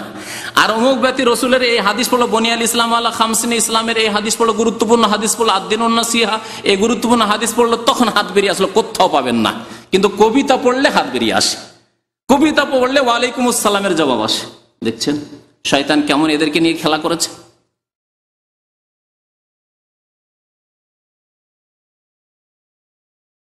ওই মাহবুব আমার, তারপর বলছেন, তারপর সারাটি পথ তাহাকে দেখলাম, অবশেষে মিনায় তাকে দেখলাম, সে শের পড়িতেছে। তাহার অর্থ এই যে, শেরের অর্থ শুনেন, ওই মাহবুব আমার রক্ত বহাইতে পছন্দ করেন, আমার রক্ত তাহার জন্য হারামের বাহিরেও হালাল এবং হারামের ভিতরেও হালাল। আল্লাহর কসম, আমার রূহ যদি জানিত যে কাহার সহিত তাহার সম্পর্ক, তবে সে প্যার বদলে মাথার উপর দাঁড়াইতো। সে পায়ের বদলে মাথার উপর দাঁড়াইতো, সে পায়ের বদলে মাথার উপর দাঁড়াইতো। কি জন্য? আল্লাহর কসম, আমার রূহ যদি জানিত যে কাহার সহিত তাহার সম্পর্ক, তবে সে পায়ের বদলে মাথার উপর দাঁড়াইতো। যদি ভালো করে জানতে পারতাম যে আমার মহব্বত কার সাথে, আল্লাহর সাথে না অন্য কারোর সাথে, তাহলে আমি আর পায়ের ভরে না দাঁড়িয়ে মাথার ভরে দাঁড়াইতাম। হে তিরস্কারকারীগণ, ওদেরকে বলছে, তোমরা যদি দেখিতে আমি যাহা দেখিতেছি তবে কখনো তিরস্কার করিতে না। দেখছেন নবীর মতো কথা। নবী সাল্লাল্লাহু আলাইহি ওয়াসাল্লাম বলেছেন, লাউ কুনতুম তা'লামুনা মা আ'লামু, আমি যা জানি তোমরা যদি জানিতে তাহলে তোমরা কম হাসতে আর বেশি কাঁদতে, কখনো হয়তো হাসতে না তোমরা। আর মিয়া বলছে নবীর মতো যে তোমরা যদি জানিতে যা আমি জানি, তোমরা যদি দেখিতে আমি যা দেখি, তাহলে কখনো আমাকে তিরস্কার করিতে না, ঠাট্টা মজা করতে না, এইসব কথা নিয়ে। তারপরে বলছে দেখেন, মানুষ শরীরের দ্বারা বাইতুল্লাহর তওয়াফ করে, তাহারা যদি আল্লাহর জাতের তওয়াফ করিত তবে হারাম শরীফের কোনো প্রয়োজন ছিল না। দেখলেন হারাম শরীফের কি প্রয়োজন? মানুষ জানে না, সেই জন্য এই পাথরের ঘর রাখতে হয়েছে না। পাথরের ঘরে আল্লাহকে দরকারই ছিল না। যদি সত্যি আল্লাহ পর্যন্ত পৌঁছার মতো হইতো, ওই রকম যোগ্যতা হাসিল করতো মুসলিমরা, তাহলে আল্লাহ ঘর রাখতেন না, সরাসরি আল্লাহর তওয়াফ করতো। আরেক জায়গায় কিস্সা লিখেছে, এই বইয়ে আছে, যে এক পীর এসে বলছে, ঠাট্টা করে বিদ্রুপ করে বলছে, ব্যঙ্গ করে, তোমরা আল্লাহর ঘরে পাথরের তওয়াফ করো, আমি তো স্বয়ং আল্লাহর তওয়াফ করি, স্বয়ং আল্লাহর তওয়াফ করি। এই হচ্ছে ফাজাইলে হজের শিক্ষা তালিম। তারপরে স্বপ্নটা দেখা যাক। মানুষ হজ করিতেছে, আর আমার হজ হইল যেই জিনিসে আমার মনে শান্তি। যুবকটি তারপর এই দোয়া করিল, মানুষ তোমার নৈকট্য লাভের জন্য কুরবানি করিতেছে, আর আমার নিকট কুরবানি করার মতো কিছু নাই, কাজেই তোমার দরবারে আমি আমার জানটুকু পেশ করিতেছি, তুমি উহা কবুল করো। তারপর এক চিৎকার করিয়া উঠিল এবং মুর্দা হইয়া মাটিতে পড়িয়া গেল, মরে গেল। দিল কুরবানি করে, জানছে যে আমি কুরবানি করছি নিজেকে, বুঝতে পারছেন? এরা জানতে পারছে আমি কুরবানি করছি। এইরকমই বিদাতপন্থী চরমনাই যে হালাক হলো, মরলো কিছুদিন আগে, তাদের পত্রিকায় লিখেছে এবং তাদের ছাত্র শিষ্যরা এখানে বয়ান করে বেড়াচ্ছে যে ইন্তেকালের আগে সবকে বলে দিল যে এখন আমি তোমাদের থেকে বিদায় নিচ্ছি, সবার থেকে বিদায় নিচ্ছি, এখন বিদায় নিচ্ছি, আমার এখন চলে এসছে, এখন পরোয়ানা চলে এসছে, খবর আমার কাছে চলে এসছে, আমার অনুমতি নেওয়া হয়ে গেছে। আল্লাহর নবীদের কাছ থেকে যেমন অনুমতি নেওয়া হয়তো, নাকি চরমনাইয়ের ভণ্ড পীরের কাছ থেকে অনুমতি নেওয়া হয়েছে যে এখন আমি রুখসাত হচ্ছি, আল্লাহর সাথে এখন আমার ওরুস হবে, মিল মিলাপ হবে। আউযুবিল্লাহ।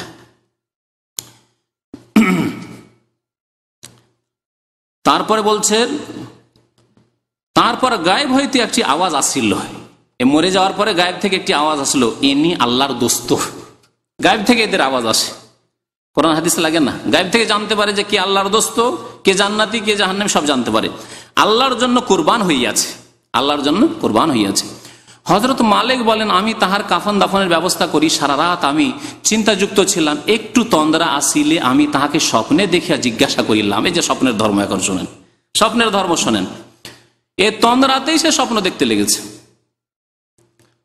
জানাব আপনার সহিত কিরূপ ব্যবহার করা হইয়াছে, জিজ্ঞাসা করছে।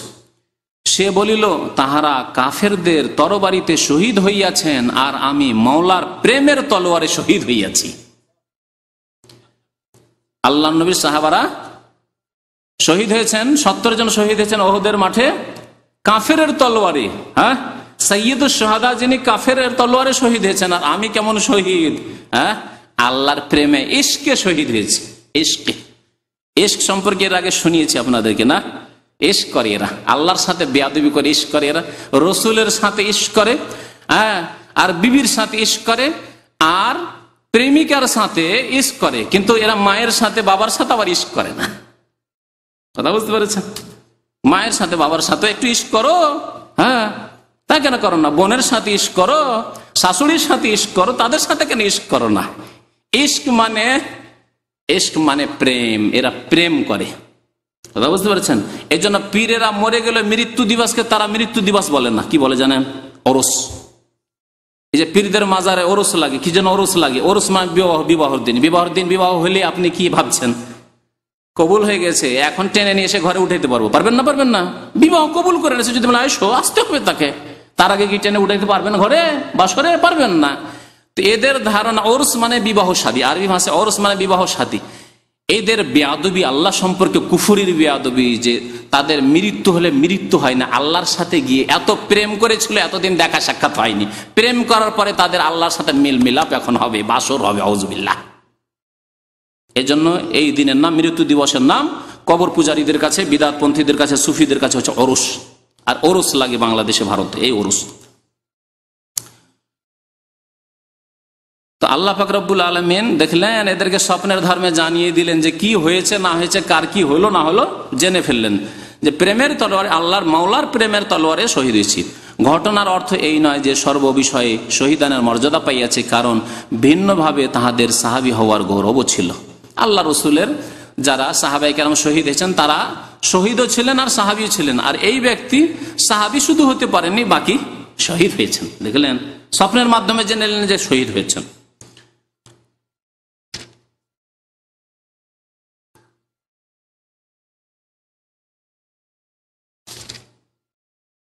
স্বপ্ন, আর একটি স্বপ্ন শোনায়। কিস্সা খুব বড় আছে, লম্বা কিস্সা শোনালে তো সময় লেগে যায়।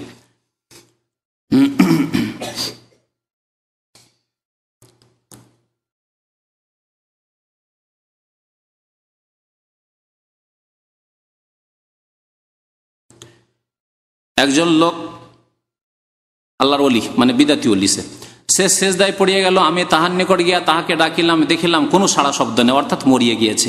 আমি তাহার কাফন দাফনের ব্যবস্থার জন্য তাড়াতাড়ি ঘরে যাইয়া দুইজন সঙ্গীকে নিয়ে আসিয়া দেখিতে পাই যে তাহার লাশ আর সেখানে নাই। লাশ নেই, লাশ আল্লাহ নিয়ে গেছে। আল্লাহর সাথে এরা ইশ করে, আল্লাহকে রাখে লাশ, আল্লাহর সাথে প্রেম করে এরা। লাশ নেই। আফসুস করিতে করিতে আমি ঘরে গিয়া শুইয়া পড়ি। লাশ পেলাম না, কাফন দাফনের চেষ্টা করলাম, এত কষ্ট করলাম, মেহনত করলাম, পেলাম না। আফসুস করতে করতে গিয়ে ঘুমিয়ে পড়লাম। স্বপ্নে আমি দেখিতে পাই যে একটি বিরাট জামাতের মধ্যে সে আগে আগে রহিয়াছে, বিরাট জামাতের মধ্যে আগে আগে রহিয়াছে। তাহার শরীরে এত মহা মূল্যবান পোশাক ও নূর চমকিতেছে যে ভাষায় উহা বর্ণনা করা যায় না। আমি তাহাকে জিজ্ঞাসা করিলাম, তুমি কি মারা গিয়াছ?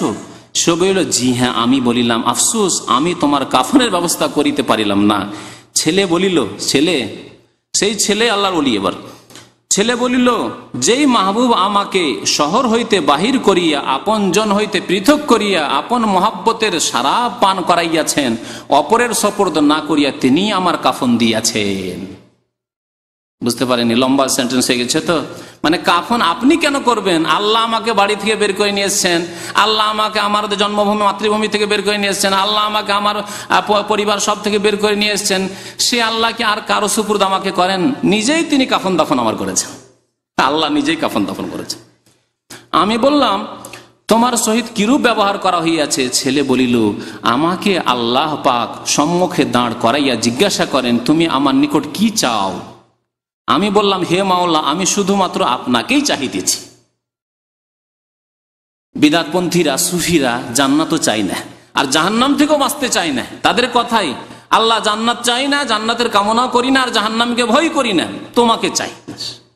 অথচ আল্লাহ পাক কোরআনে কারিমে বহু আয়াতে শিখিয়েছেন, ইয়াদউনা রাব্বাহুম খাউফান ওয়া তামা, জাহান্নামকে ভয় করে আর জান্নাতের আশায়, লালসায় ইবাদত বন্দেগী করতে বলেছেন আল্লাহ পাক রব্বুল আলামিন। জি, ইয়াদউনানা রাগাবান ওয়া রাহাবা ওয়া কানু লানা খাশ। আম্বিয়া কেরাম সম্পর্কে আল্লাহ পাক বলছেন যে তারা দোয়া করে আমার কাছে। আল্লাহ বলছেন রাগাবান, আগ্রহী হয়ে জান্নাতের দিকে, আর রাহাবান, জাহান্নামের ভয়ে ভীত হয়ে। তাহলে ভয়ও থাকতে হবে আর আশা আকাঙ্ক্ষা থাকতে হবে, এই নিয়ে ইবাদত বন্দেগী করতে হবে। এই হচ্ছে কোরআনের শিক্ষা। আর বিদআতপন্থীদের, পীরপন্থীদের আর জাকারিয়া সাহেবের, ইলিয়াস সাহেবের শিক্ষা এই দেখছেন। আমি শুধুমাত্র আপনাকেই চাহিতেছি এবং আমার জামানার সমস্ত মানুষের জন্য আমার সুপারিশ কবুল করিতে হইবে। বাপরে, যুগের সমস্ত মানুষের জন্য, মুসলিম শুধু না, সমস্ত মানুষ। ওই যুগের হিন্দুরাও পার পেয়ে যাবে, ওই যুগের ইহুদি নাসারা সব পার পেয়ে যাবে, সব জান্নাত পেয়ে যাবে। আমি শুধুমাত্র বলছে সুপারিশ কবুল করিতে হইবে। উত্তর হইল, তুমি যাহা চাহিয়াছ। শোনেন উত্তর, আল্লাহর পক্ষে আবার উত্তর আসছে। উত্তর হইল, তুমি যাহা চাহিয়াছ তাহাই পাইবে, তাহাই পাইবে। তারপরে ছেলেটি বিদায়ের জন্য হাত বাড়াইয়া আমার সহিত মুসাফা করিয়া বিদায় নিল। হ্যাঁ, সব স্বপ্নে হচ্ছে, মরে গেছে স্বপ্ন যুগে, এখন সালাম মুসাফা করে বিদায় নিল। আমি নিদ্রা হইতে উঠিয়া চটপট করিতে থাকি। তারপর হজের বাকি কাজ সম্পাদন করিয়া দেশে রওনা হই।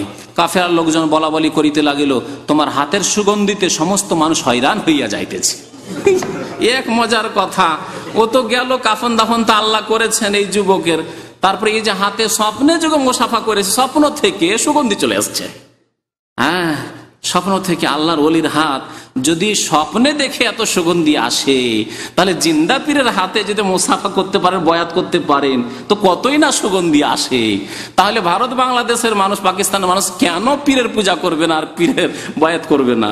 হ্যাঁ, জি জি, শোনেন। তারপরে হ্যাঁ, এই এক মজার কথা, এতক্ষণ পর্যন্ত সে জেনেছে কি না জেনেছে, সুগন্ধি লোকেরা পাচ্ছে। এখন সুগন্ধিতে সমস্ত মানুষ হয়রান হইয়া যাইতেছে। কথিত আছে মৃত্যু পর্যন্ত ইব্রাহিমের হাত হইতে খুশবু বাহির হইত, যতদিন বেঁচে ছিল খুশবু আসতে থাকতো। এই হলো স্বপ্নের ধর্ম।